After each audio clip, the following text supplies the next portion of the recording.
Hello and welcome to the Money Compass.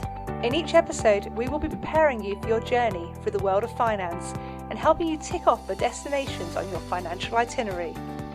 Pack your bags and prepare for takeoff as you navigate your way to financial success. Morning, Emma. How are you? I'm good, thank you. How are you, Julie? I'm very, very well. Well, it seems like it's a little while since we've been getting together to do a podcast. Life has been busy and you've just been on holiday. Is that the first time since March 2020? It is indeed, but I am slightly jealous. I'm sitting opposite you and I can see that you have a lovely tan. So where you went wasn't a hot location? No, it was not hot. There was quite a bit of rain, but it was a very beautiful place. So I've been to Norway. Ah, yes. So Norway, I think, is not renowned for its great sunny, but just certainly the reflection of the snow onto your skin would give you a bit of a tan. It wasn't that bad. There was no snow, just some rain on the first couple of days and cloud and mist and all the wonderful things. But I'd say the weather was very similar to England, really. Okay, yeah, I guess so. Well, if you think other than about the freak heat wave that you just had, but yeah, very true with our 34 degrees temperature, etc. Yeah, I guess if you think about where Norway is on the map, it kind of like, for those of you who are listening can't see, but I'm actually doing this in my hands in front of Emma, drawing a little line to show how Norway is kind of like sort of almost just a little bit higher than England on the map. Just above Scotland, really, and a little bit further. So it should be colder, really, but anyway, to be fair. So. Yeah, it wasn't too bad, though, but I had a lovely time. Thank you very much. Excellent, excellent. And obviously, any more holidays planned for this year? Well, maybe a little bit of sunshine in September in Rhodes. Oh, the business retreat. Well, yes. We'll talk about that later. Definitely. So what are we talking about today, Emma? So today we're talking about your financial focus and setting your course. So very important topics. Mm-hmm. So actually, if you think about it, we're just talking about holidays and things like that. That's a prime example of a short-term goal. Yes, it is. So have you got any more short-term goals lined up, Emma? I have another short-term goal. I've mentioned this many a time before that I'd really like to go to Croatia.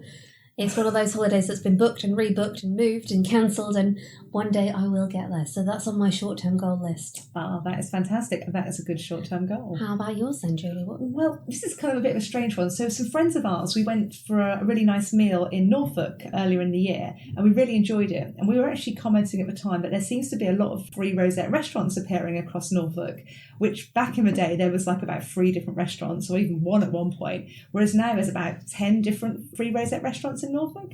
So we have agreed that over the next sort of 2 or 3 years, we're going to gradually, probably about once a quarter, once every 3 or 4 months, we're going to work our way through Norfolk's top restaurants. Ooh, that sounds very nice. I might have to tag along for that one. No, sneak along. Not sure if you're invited for those ones, but yeah. So, and actually we've got one coming up from the next weekend. So where's this one? We're off to the Gun and Arms. Very nice too. I've heard very good things about it. I'm very happy. We're looking forward to it. It's going to be good. Fantastic. So that's kind of your short-term goals. What about longer-term goals for you, Julie? Oh, well, I've got the most awesome long-term goal. Have you? I have. What is it then? I want to go and see, not obviously actually see everyone, but I want to see every type of penguin in the wild, in the world. Not every single penguin. But not every single penguin. Just one of each type would be enough. This is it. Well, I kind of come up with this goal when I went to Antarctica in 2019 and I saw 8 different types of penguin. And I was like, wow, that's a lot of penguins. And I didn't realise there were that many types of penguin. Well, I thought at that point I've pretty much covered all my penguin types. And I thought that's a really good goal to have, not realising there's actually like 18 types of penguins. Wow. And so that's kind of made it like a bit more of a challenge. So rather than it being like a short-term goal, I've just got to go to one other location and then it's there. There's actually penguins in the Galapagos Islands. Mm-hmm. There's penguins off South Africa. There's penguins off New Zealand. And there's penguins in Australia. I think they've got the same type of penguin. And the sub-Antarctica islands, which are the ones off New Zealand. And there's some remote island off Chile that also has a penguin as well. Wow. It sounds like you have a lot of travelling to do to see these penguins. So this is quite a big lot. And also a lot of those destinations are not what I would call cheap destinations. Because I think the thing that obviously we're not just talking about our great holidays we've got, but obviously the thing this all comes round to is these goals are fantastic, but pretty much most of our goals have a monetary aspect to them. Most definitely. However big or small that monetary value for those goals are, it's still something that you don't necessarily just have from nowhere. They're things you have to save up for and work towards. Absolutely. So obviously a trip to Croatia is probably going to work out a little bit cheaper than going to visit all the penguins in the world. I would definitely agree with that. Absolutely. So I think it's really important when we're looking at goals, and I think, the whole point is what Emma and I are talking about, is to actually have goals. I think we all work really, really hard in life. And it's kind of like, what are we working towards?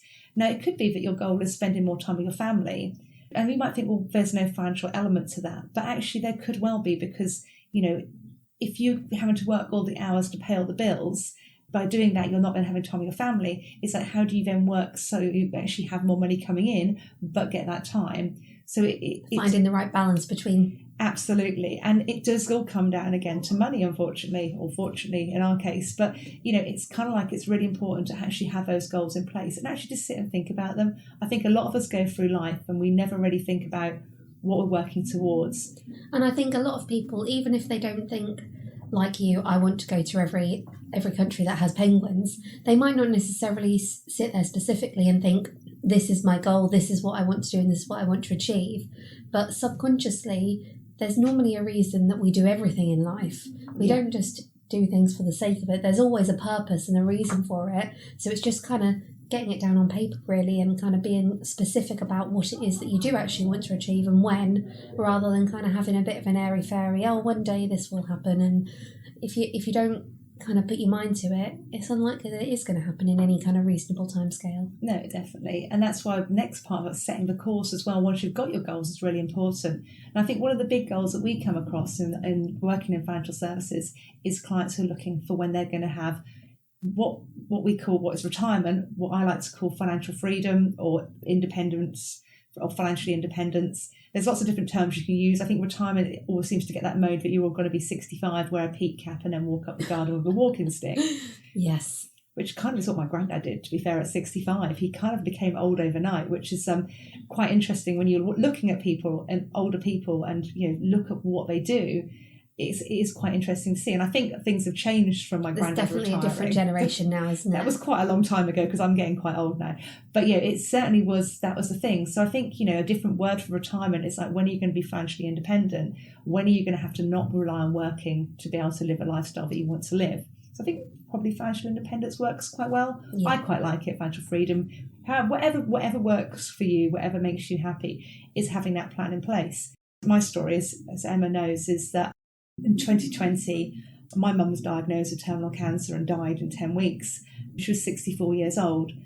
And it really frustrated me, because when she was 63, we sat down and went through some cash flow modelling for her. And I said, you can retire at 63, Mum. And she was like, no, I'm going to work to 65, because in her mind, that was what she was going to do. And obviously she never got to 65, so she never got to do the things that she was going to do. And for me, like I was saying, it was quite frustrating, but also it was a really defining moment for me as well, because I then really had a really hard look at our lives and was like, well, what are we working towards? We've been running our company for nearly 20 years. We've worked really, really hard for that. My husband is older, and it's like, what's that going to look like for our future? And then I've put a plan in place for our future, which is kind of, I've got a date in mind, which is our financial freedom day, or our financial independence day. And I think, it's really, really important to really have a date in mind, or have a thought in mind of how that's going to look, and also to have a plan. And I think how you're going to get to that point. Absolutely. It's not just going to happen overnight. This is it. And I think this is where setting the course is actually, right, you've got this plan. And, the younger you can have that plan. I mean, I was 43 when I made up my mind what my plan was. And that's actually probably quite late to be thinking about it. So Emma, you should be thinking about your plan now in your early 20s that you are. Oh, sorry, late 20s. Shut up. Don't give that away. But I think you have different goals at different times. So for me, retirement, my freedom day, wouldn't be the first thing that I think about. Mine is kind of still shorter term than that, but still longer term for me, in the sense that I obviously want to buy a house. That's a big financial commitment, especially with the way house prices are going at the moment, things like that. So I've got my own kind of goals in mind for that, but it's much shorter term, but it's still a huge financial commitment that I'm going to need to make and save up for to be able to get to that point. So, but also you are conscious of your retirement, because you pay into your pension. Exactly. So it's a case of considering that those things are going to need to happen in the future, and you need to start making some kind of provision now, but actually you can't fully commit and put everything that you've got spare into a pension now, because if you save everything for your retirement, like you said about your mum never made it there. I'm not saying that anything's going to happen to me. I'd hate to think that, but you still need to live for today and the shorter term things as well. as considering what your future is going to be as well. No, absolutely. And that's completely right. And that's why I think having goals is really important, be those short term, be those long term. And it's good to have the long term ones there, even if you're very young still and it's a case of they're at the back of your mind and you're starting to think about it, and you're basically, it's a bit of a balancing act of, working out what you're working towards. Because at the end of the day, you want to basically enjoy life and enjoy yourself while making sure you've also got everything planned for the future. It's not too much to expect, is it? Not at all. And then when you have a family, it's not just thinking about you, it's thinking about everybody else as well. So lots of factors come into everybody's plans. It's not necessarily just about you. It's considering lots of other people. If you've got a business and you've got lots of employees, it's considering how they'll be affected by your plan in the future and what are you going to do to protect them or to change their course to fit what you're looking to do. But they're all things that need to be taken into consideration. No, absolutely. And I think looking at whether you've got your own business, how does that actually play into your goals as well? Are you finding that, like we said earlier on about your goal being your family, are you spending so much time at work? Are you not achieving what you want to do? Is it because your business isn't quite working right? Are you not charging enough money? Have you looked to see, a real assessment of, what your outgoings are, so what your income is made up from? What are you doing for that income? Is it cost effective? Are you servicing clients that, or you're selling a product, for example, but you're buying it in at one price and then you're only making such a small amount of profit, it's not covering your wages or your rent and things like that. And the same from a service industry, are you really cutting yourself fine? Are you really down marketing or down valuing what your value is for your clients? And that's really important because it could just be a few changes which could make a massive difference to your lifestyle and to help achieving your goals. And also your outgoings as well. I mean, this is for business and for personal things. Are you spending money on things you don't really need? Do we get in a habit of doing that? I think we all get in a habit of doing that. So I know we've touched on that before. But and I think it is one of those, if you've got your own business or you've progressed through a career and you've had a higher income, we always seem to live to what our income is. So you may start off with a very small income and you manage to limit your outgoings so you can afford, your income is always adequate for what your outgoings are. But it always seems as your income goes up, all of a sudden your outgoings suddenly seem to creep up as well. So we tend to live to our means. So just because you've suddenly got a higher income, it doesn't even mean that you're going to have all this extra disposable cash, because it tends to be that your outgoings creep up with it. Absolutely. I mean, actually, I was looking to buy some tickets for a show when I go to America later in the year, and I looked at what I paid for them last year, and I looked at what I was looking at the tickets for this year, and it was almost double. Wow. And I'm like, I don't think I need to have those. I need to look and see if I can sit somewhere different, go on a different night. And, actually, it's just kind of and it is a case, it's a conscious thing. Now, I can afford to pay for the higher tickets, but actually, will it make that much difference? I was quite happy, sitting where I sat last time. So, I don't need better seats. And maybe if I just go on a different night, it isn't going to matter. It's on for 10 nights. I can do any of those nights, really. It's just trying to make that difference and kind of, fitting that in. So it's being very mindful about what you spend your money on. And it does make a difference, I think. I think it's just making conscious decisions rather than just doing things kind of on the spur of the moment. It's just consciously thinking about all the things you do, and kind of something we often say is the consequences of your actions. Yeah, absolutely. So if I do this, what are the consequences of my future financial goal? Oh, actually, I'm not going to be able to afford to do this because I've done this instead. If you're okay with that, that's absolutely fine. But it's just being conscious of making those decisions. Yeah, and deciding whether or not those decisions are right for you at that time. We can't, or as you say, we were saying earlier on about when you're putting everything's a balancing act. It's you just need to look at that balancing act and, do you need 5 holidays a year?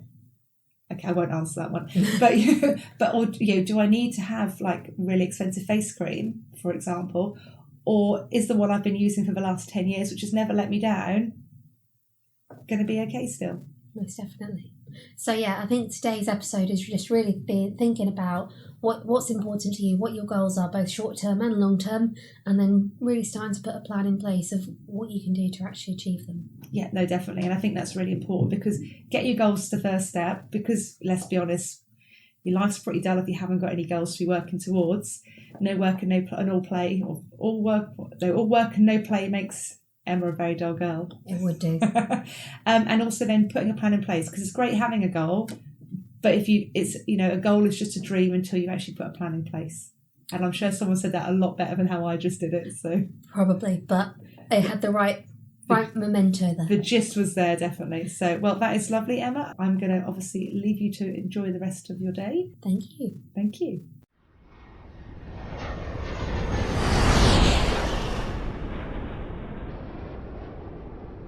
And with that, we've completed today's episode. We hope you have enjoyed following along with us today and taking another step closer to a financially secure future. If you've enjoyed today's podcast, you can head over to themoneycompass.co.uk where you can find out more information, hints and tips from today's episode.